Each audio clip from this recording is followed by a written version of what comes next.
Today is a special day because we are going to start a Zero to Hero journey together. Yes, it's going to be a free-to-play series where I am going to be playing a Phantom Necromancer online, and you're going to be able to follow the entire progress of that account. So let's dive into today's video.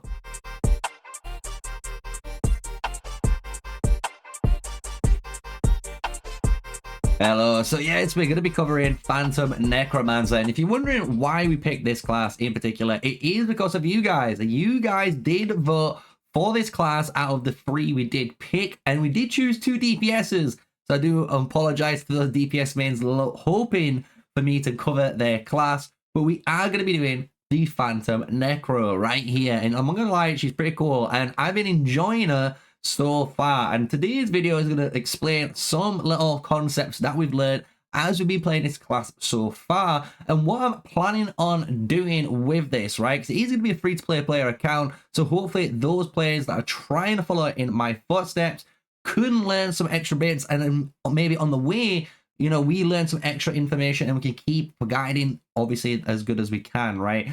So this is just us creating our character, nothing too crazy right here, right? So what we're going to do is fast forward it, because this is where we go through, obviously, the tutorial phase. The tutorial is quite nice. It gives you a little kind of understanding of what this class wants to do. So just to give you guys a nice basic rundown of the Phantom Necro right now, the DPS stage, what we're in right now, basically runs on a souls mechanic, right? So you're able to generate souls from basically your 1 with talents, if you've got certain talents.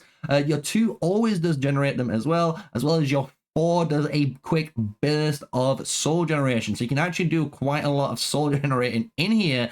And the reason you're doing this is for your payoff skill, which is your 3. You're able to use 5 stacks if you consume them all at once to summon a Wraith. And that Wraith actually casts your skill 2 as long as it's up for its cooldown, and then once it's dropped off, you've got to summon it again. But the cool thing with your skill 3 too, just to give you guys another little addition, is the fact that it's a single target burst skill 2. So you can actually use 1 soul to consume a big burst of damage. So it's kind of cool that you can actually flip both sides on this skill.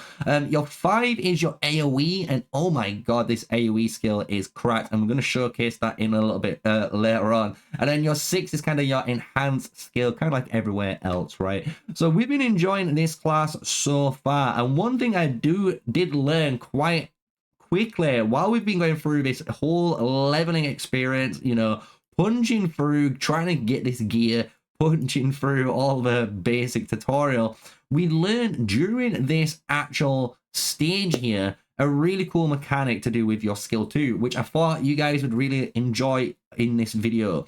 So your skill 2, when you press it, does channel, and as it's channeling, it will generate you 2 and then 3 souls once it's complete. And the cool thing you can actually do with this class, you can cancel that. So what you can do is actually target something, press 2, and if you jump, when you jump, you'll stop the ability damage, but if you only care about the soul generation and just trying to get there as fast as possible, for example, you're able to cancel it and go into another skill straight away. And this is actually a really cool thing that I figured out just playing this class on my own, you know, on the fly, through leveling up, going through these dungeons. And I thought you guys would really enjoy that too. And you will start to see me as we're going through all of the leveling stage here, even when we get to the Orin arc of the story in the beginning part, right? You'll see when we get into here, I'm going to start doing it a lot more often, which is a really cool mechanic. So far, we have played mainly the DPS side. I have done a couple of games on healing, and I am going to make a little, not like super guide on how to heal, but the way I am trying to heal in this game and some tips and tricks in to do with like your UI, because there's actually some really good UI changes that I did straight away when I was planning on healing, and it allowed me just to perform a lot more better in my opinion compared to just, you know, running around how it was in the default settings. So coming into things now, we're going to showcase, you know, me canceling the ability there. That's a really good showcase of me, and if you notice it now in this dungeon, you'll see me hitting the 2, hitting the jump to cancel, just to get a bunch of souls if I want to just quickly cast my 3 after obviously not having my 4 up. So really, really nice.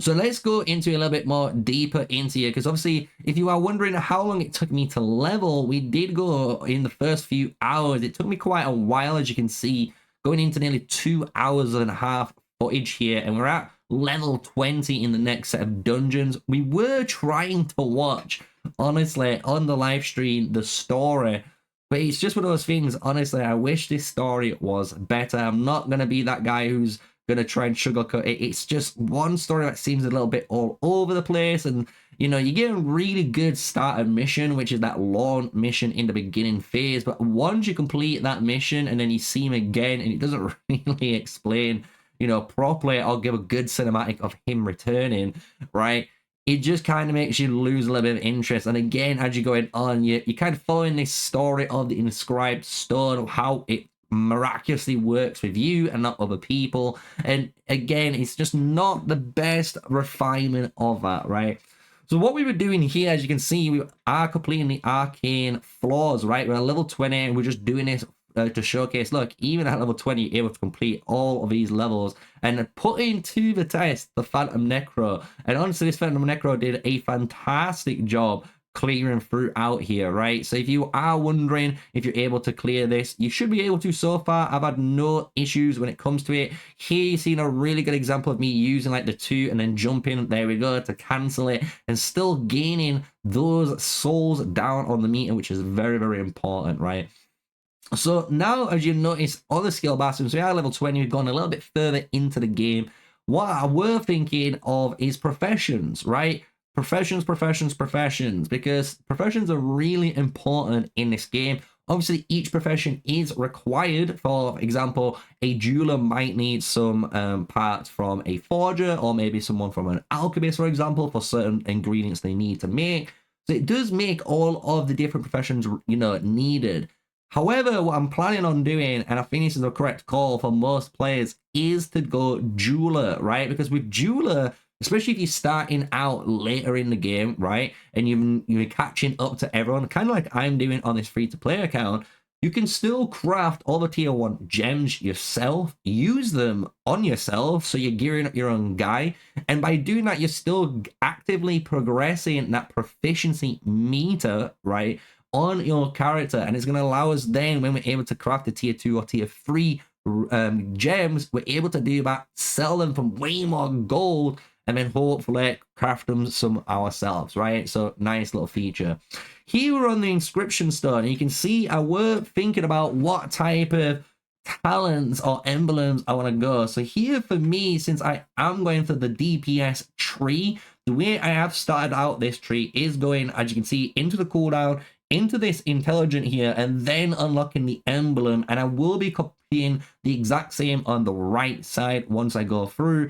And here's my emblem, Warlike Surge. Each time you use a skill, there's an 8% chance to increase your focus by 12%. So what this allows me to do basically is add a load more armor penetration basically into my kit by adding focus, hopefully, when I'm casting these skills. And you'll notice with Phantom, I do cast a bunch of skills really, really quickly. And what I was able to look at here are the other emblems that you're able to get. And these two are definitely, if you're playing the healer class, I would definitely have these two on straight away. Prayer, as you can see, each direct healing has a 14% chance of granting a blast to the target of 15 seconds. If the target is below 50%, the blasting is surrounded or recovered by the HP of 18% of your attacks. Basically allows you to heal the target, and if they're lower, you heal even more. So I really do actually like Prayer. It's a really good kind of healing emblem if you're going for it. Obviously, we need to unlock more emblems before I even make any sort of critiques or suggestions on here. And the same thing kind of with this challenger's decision. You know, each time you use your ultimate, there is basically a chance of getting your HP recovered, as you can see, which is really nice. And it's giving you all to your friendly nearby targets too. It's kind of like an AoE ability. So I do kind of really like both of these emblems for your character, especially for a healer. Obviously, I want to wait for more emblems before I even say again which emblems we want to go for the healing route. But it was just an opener just to showcase, look, there is some kind of cool choices that we get in the Phantom role that I didn't really get with a Warrior, right? Because you got to remember, I played Warrior at the start, mainly picked it up, did all the DPS and tank stuff, and now we're going into a completely different class. It is a different ball altogether. So now we're going to pass forward, and I'm not going to lie, the next start stuff, we did do a bit of PvP. It was okay. It wasn't too bad, right, playing on this class. I tried to do the healing, and as you can see, this is kind of where I did a little UI change. So here, I did struggle, I'm not going to lie, to heal my teammates for the first time in a PvP game. For me, I was like, what the hell's going on? It's pretty hard to do, I'm not going to lie, especially when everyone was on you, and obviously they've already won the first fight. So what I did, and I think this is a really good change, if you're a healer and you want to kind of heal a little bit better, is customize your UI. And what I did is straight away moved all my team's portraits. And I think having it here, for me, was a lot more comfortable. It allowed me to have my camera zoomed out, as you could see there, and even like, you know, I kind of made it a little bit more tighter in, but I wanted to be able to just be really close to my hero so I can instantly heal without moving my mouse all the way to like the top corner, when I like to keep things kind of in the center while I'm moving around, right? Because it kept making me needing to move around. Didn't like that, right? And this was actually a really positive change. You don't have to do this, but for me, I would recommend if you're healing and you want to kind of make it a little bit easier, you might actually enjoy moving your team's portraits UI down. And you'll notice here, this is kind of my first time actually learning the healing side of the Phantom Necro. And I'm gonna say one thing, guys. You actually do some really good healing. I don't think I'm doing the rotation correctly at all here. I'm gonna have to learn the rotation correctly. But you will see I am able to keep people up. And I was quite impressed with the Phantom Necro healing so far. So when we get into that level 40, which we will showcase very, very soon towards the end of this video, you'll notice I've been able to grab, obviously, a good, solid understanding of the DPS and an okay understanding of the healing so far on day one. This is day one playing Phantom Necro of this kind of highlight reel of the live stream that I hope you guys have enjoyed so far. To finish things off, we'll push through all the way, and honestly, it didn't take me too long to level up.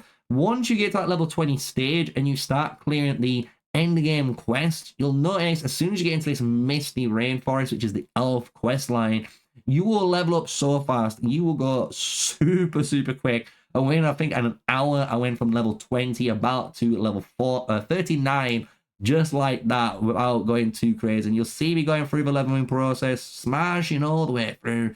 And we basically get to here where we're at level 38, finishing off our last couple of quests for our account to ding to level 39 and finish off the day. So I hope you guys have enjoyed it. This is going to be a brand new series. Obviously, this is just kind of an introduction to it. If you guys want me to cover specific things in each episode when we make these type of videos for Tarisland, let me know in the comment section below, because obviously I need to listen to what you guys kind of like in these videos, what you'd like to see me do, in particular when we're doing these kind of highlights of the day. But just remember, if you want to watch the full progress, the whole live stream is available. You can go to the live tab of my YouTube channel, and by doing that, you're going to be able to just click on it, watch the full 3.5, nearly 4 hours of gameplay back to back, and you can watch me level all the way and enjoy the experience too. So with all of that said, I hope you've enjoyed this style of content. It's a little bit different, but if you have, smash like, comment, and subscribe. And until the next one, stay safe, stay sneaky. Peace out.